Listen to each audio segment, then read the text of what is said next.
Some legends are built from the start, others have to fight for their place. Dwyane Wade's journey wasn't supposed to lead to basketball immortality. Unranked in high school, overlooked by major colleges, but through pure determination, he became an NBA legend. This is the story of how Dwyane Wade went from an unranked high school player to one of the greatest shooting guards of all time. Wade was born on January 17, 1982 in Chicago, Illinois. Growing up in the rough neighborhoods of Southside Chicago, Wade faced many challenges growing up. His parents separated when he was young, and he primarily raised by his father and stepmother, who installed discipline and structure in his life. As a kid, Wade idolized Michael Jordan, studying his moves and dreaming of following in his footsteps. But unlike most future NBA stars, Wade wasn't a top-ranked prospect coming out of high school. Attending Harold Richards High School in Oak Lawn, Illinois, Wade didn't stand out early on. In fact, as a freshman and a sophomore, he struggled to get playing time and wasn't even the best player on his team. It wasn't until his junior year that Wade started to make a name for himself. He grew to 6'2" and began showcasing his ability to slash through defenses, his quick first step, and his relentless motor. As a senior, Wade exploded, averaging 27 points and 11 rebounds per game. Despite his dominance, scouts weren't lining up to recruit him. The reason? Academics. Because of low test scores, major programs passed on him, but one coach saw potential, Tom Crean at Marquette University. Tom took a chance on Wade, offering him a scholarship despite academic concerns. Wade accepted, but had to sit out his entire freshman year due to NCAA eligibility rules. This could have crushed a young player's spirit, but for Wade, it only fueled his hunger.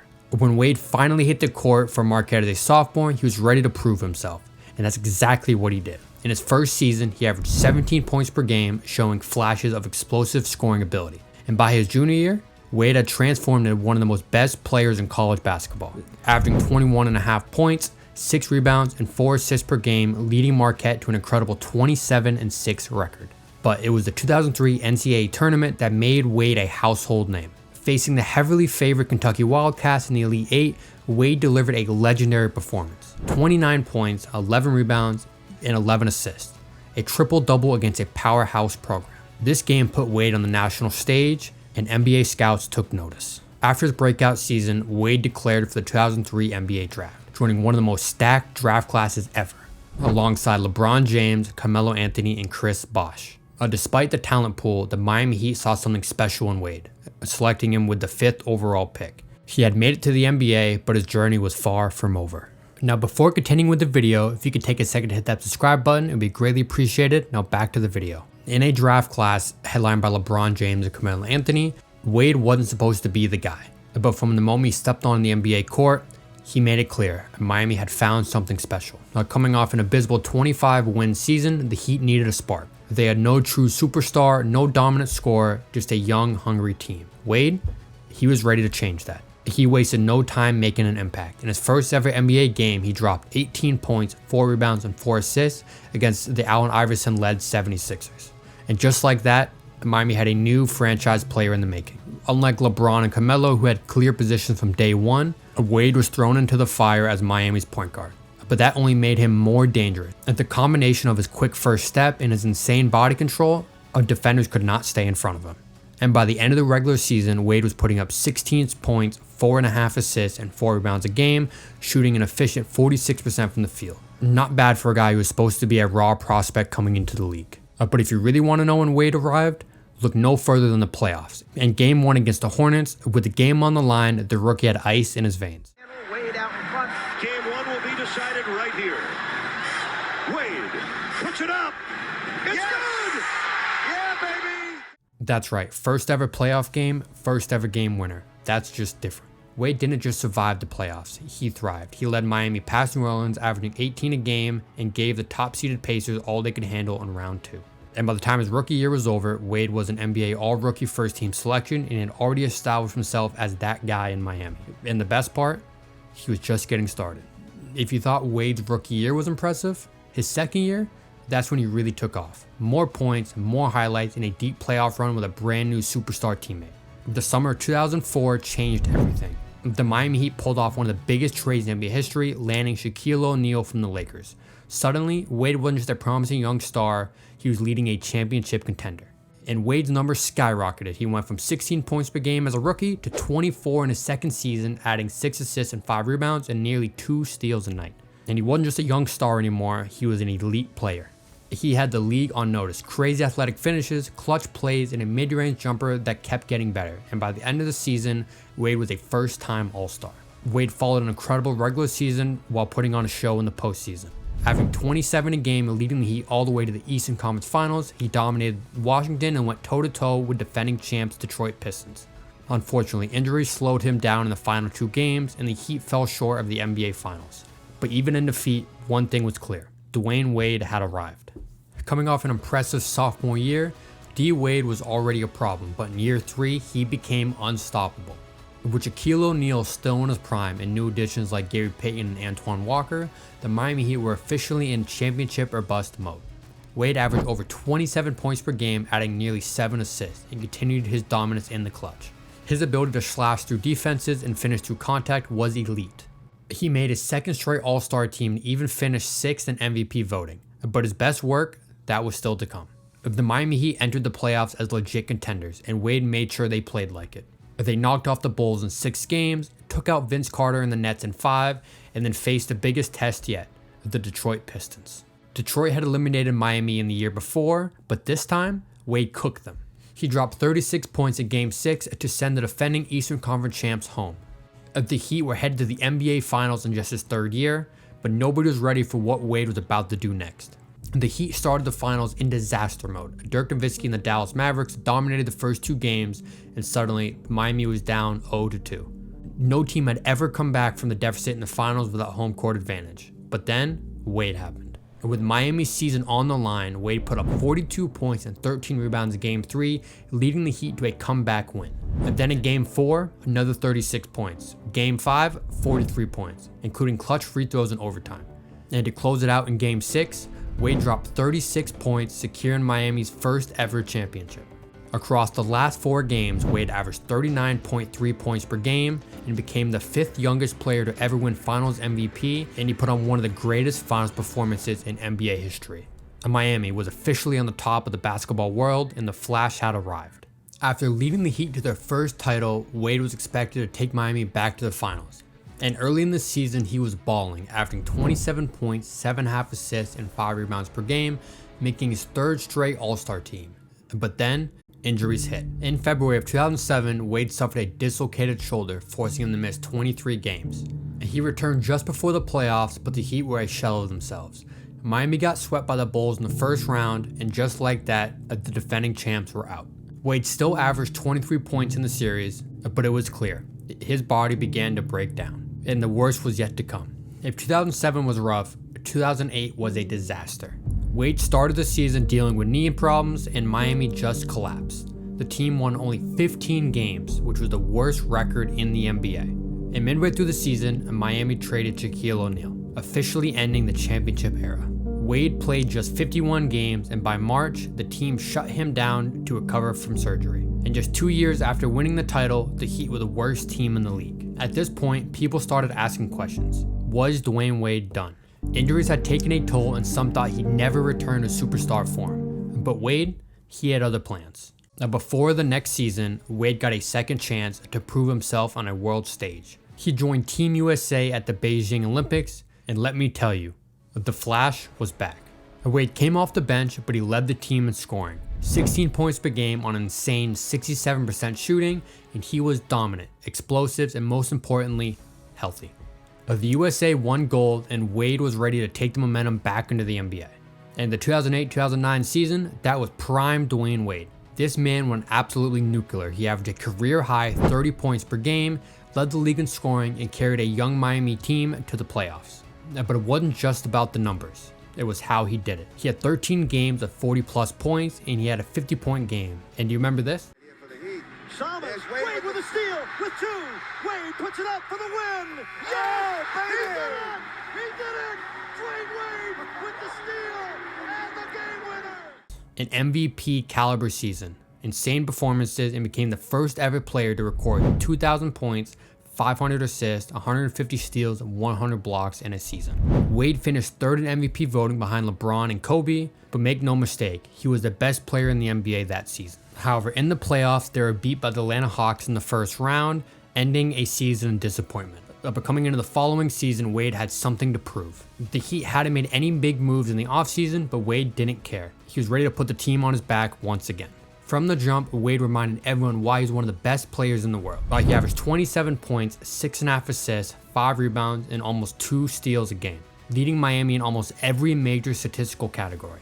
Once again, Miami had no other all-stars, no Shaq, no elite second option, just Wade carrying a bunch of role players to win. He still led the Heat to a 47-35 record, leading them to the 5th seed in the Eastern Conference. Miami entered the playoffs as underdogs, facing the Big Three Celtics, Paul Pierce, Kevin Garnett, and Ray Allen, and a young Rajon Rondo.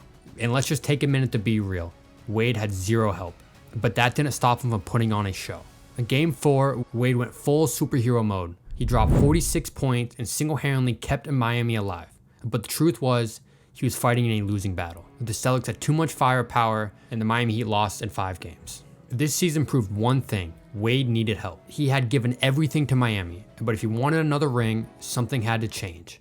And that change was coming very soon. In July of 2010, the NBA world shook when LeBron James and Chris Bosh teamed up with Dwyane Wade. This wasn't just a super team, it was a dynasty in the making. And the expectations? Championship or bust. But things didn't start smoothly. The Heat struggled early on, starting the season just 9-8. And the chemistry, a work in progress. Wade had always been the leader of the Heat, but now he had to figure out how to share the spotlight with LeBron James. Eventually, they figured it out. Wade still dominated, averaging 25 points, 6.5 rebounds, and 4.5 assists per game, but Miami was now LeBron's team.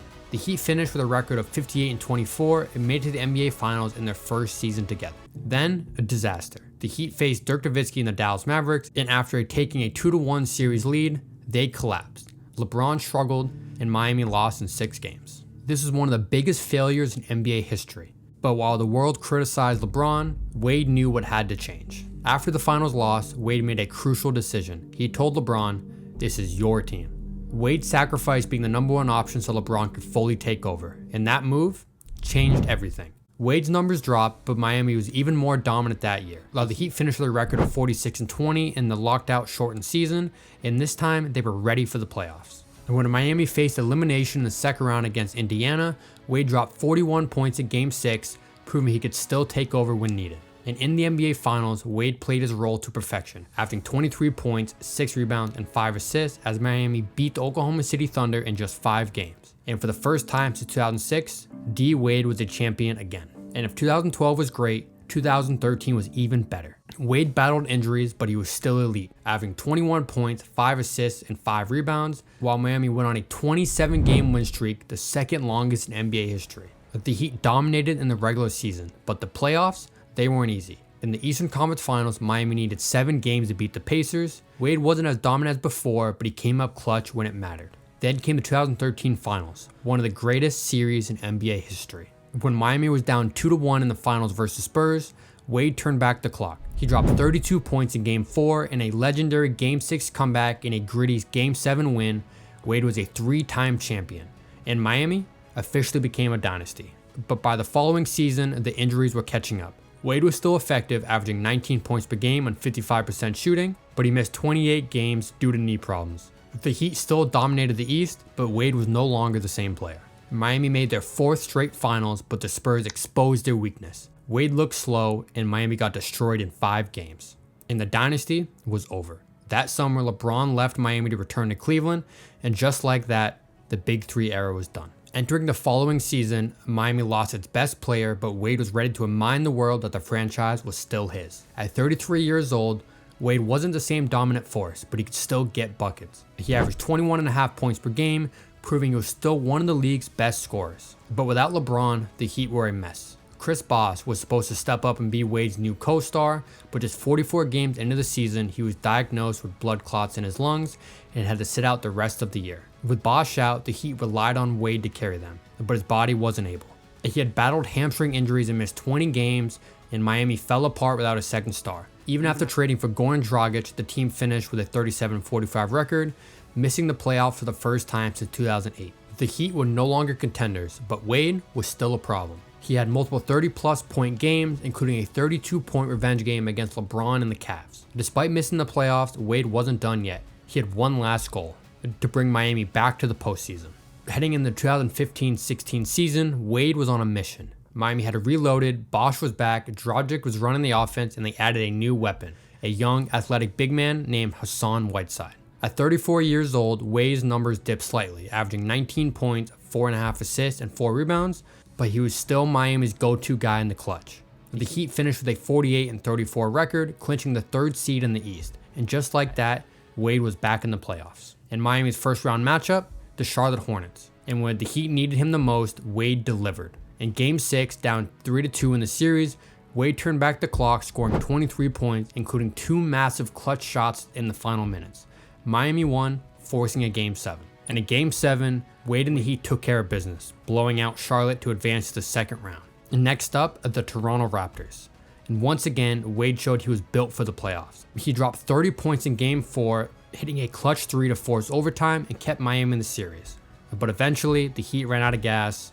Bosh was out again due to blood clots, and without him, Miami lost in 7 games to Toronto. After leading the Heat back to the playoffs in 2016, Wade expected the Heat to take care of him financially, but Pat Riley had other plans. Miami only offered him a 2-year, $40 million deal, while other teams were willing to pay more. Feeling disrespected, Wade made one of the toughest decisions of his career.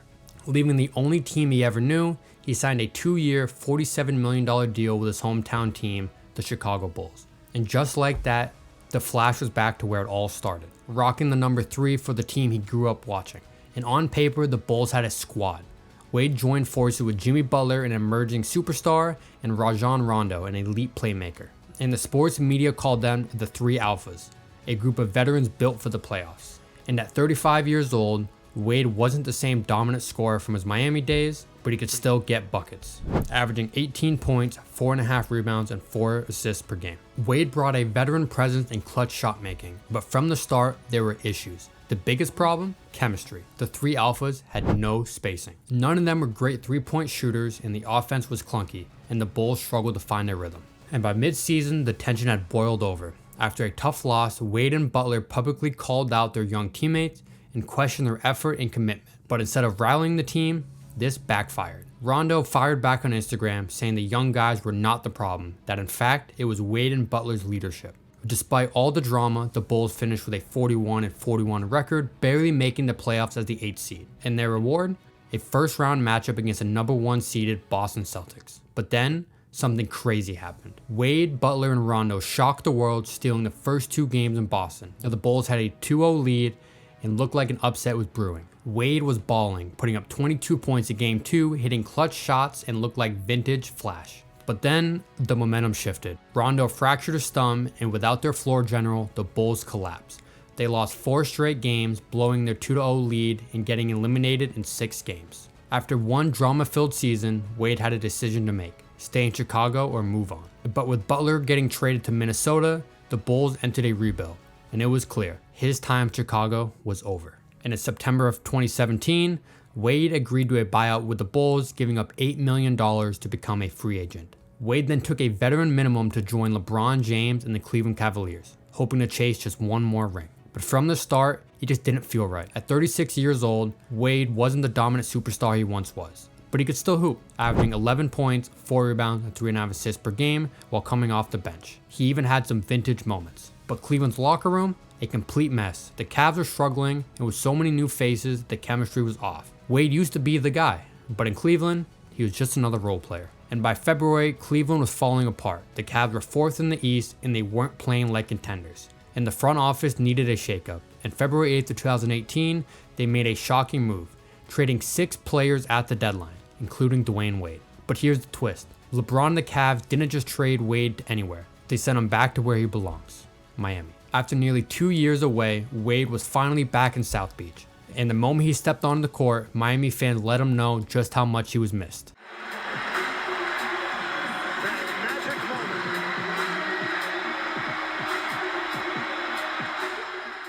And Wade, he still had something left in the tank. He wasn't the first option anymore, but he became the ultimate veteran leader. Miami wasn't a championship contender, but Wade's return gave them a spark. He averaged 12 points per game, helping guide the Heat to the 6th seed in the Eastern Conference, but then he turned back the clock in the playoffs. The Heat faced a young, hungry Philadelphia 76ers team in the first round, and they were underdogs, but Wade was about to remind the world why he was a legend.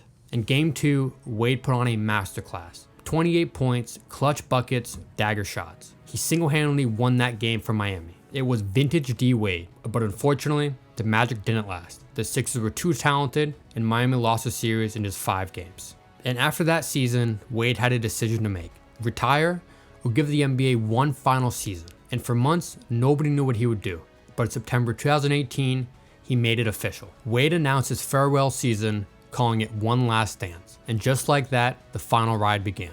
Even at 37 years old, Wade could still hoop. Coming off the bench for Miami, he averaged 15 points, 4 rebounds, and 4 assists per game. Not bad for a guy in his 16th season. But this season wasn't just about the stats, it was about respect. After every game, Wade swapped jerseys with the NBA's biggest stars, creating one of the coolest traditions we've ever seen. From LeBron James to Steph Curry, from future legends like Luka Doncic to young stars like Trae Young, everyone wanted a piece of the Flash before he walked away for good. Even in his final season, Wade had MVP-like moments. One of the best, an insane buzzer beater against the Golden State Warriors. Against Iguodala. 5 seconds left. Waiters.